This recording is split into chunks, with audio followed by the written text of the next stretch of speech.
अशी बातमी जिद्द, चिकाटी आणि सातत्य असेल तर तुम्हाला कितीही मोठ्या यशाला गवसणी घालता येते. याचाच प्रत्यय यवतमाळ जिल्ह्यात आलाय. एका ऑटो चालकाच्या मुलीनं भारतातील सर्वात कठीण समजल्या जाणाऱ्या UPSCच्या परीक्षेत घवघवीत यश मिळवलंय.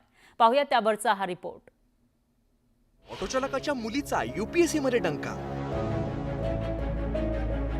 महाराष्ट्रातली पहिली मुस्लिम मुलगी झाली IAS. यवतमाळच्या आदिवाचा 142वा रँक. केंद्रीय लोकसेवा आयोगाच्या अंतिम निकालात यवतमाळच्या आदिबा अनम अशफाक अहमदनं बाजी मारली आहे. देशातून तिने 142वा रँक मिळवत इतिहास रचलाय. आदिबा अनम ही महाराष्ट्रातली पहिली मुस्लिम महिला IAS अधिकारी ठरली आहे. आदिबा अनमची घरची आर्थिक परिस्थिती नाजूक आहे. वडील रिक्षा चालक आहे, मात्र परिस्थितीवरती मात करत तिने यशाला गवसणी घातली आहे.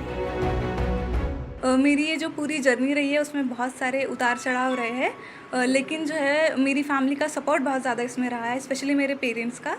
मैं फाइनेंशियली थोड़े हम्बल बैकग्राउंड से बिलोंग करती हूँ. मेरे पापा जो है वो ऑटो रिक्शा ड्राइवर है, लेकिन फिर भी उन्होंने कभी मुझे ये एहसास नहीं होने दिया कि हमारे पास रिसोर्सेज की कमी है.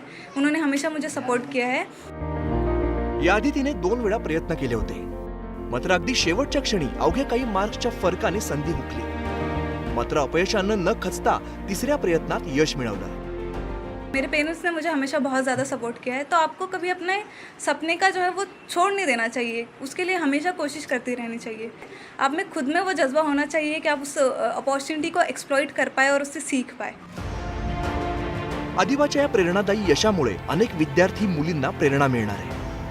प्रतिकूल परिस्थितीतही कठोर मेहनत आणि योग्य मार्गदर्शनाने मोठं यश संपादन करता येतं हे आदिवाने सिद्ध केलंय. तिच्या या यशाला न्यूज 18 लोकमतचा सलाम. भास्कर मेहरे, न्यूज 18 लोकमत, यवतमाळ.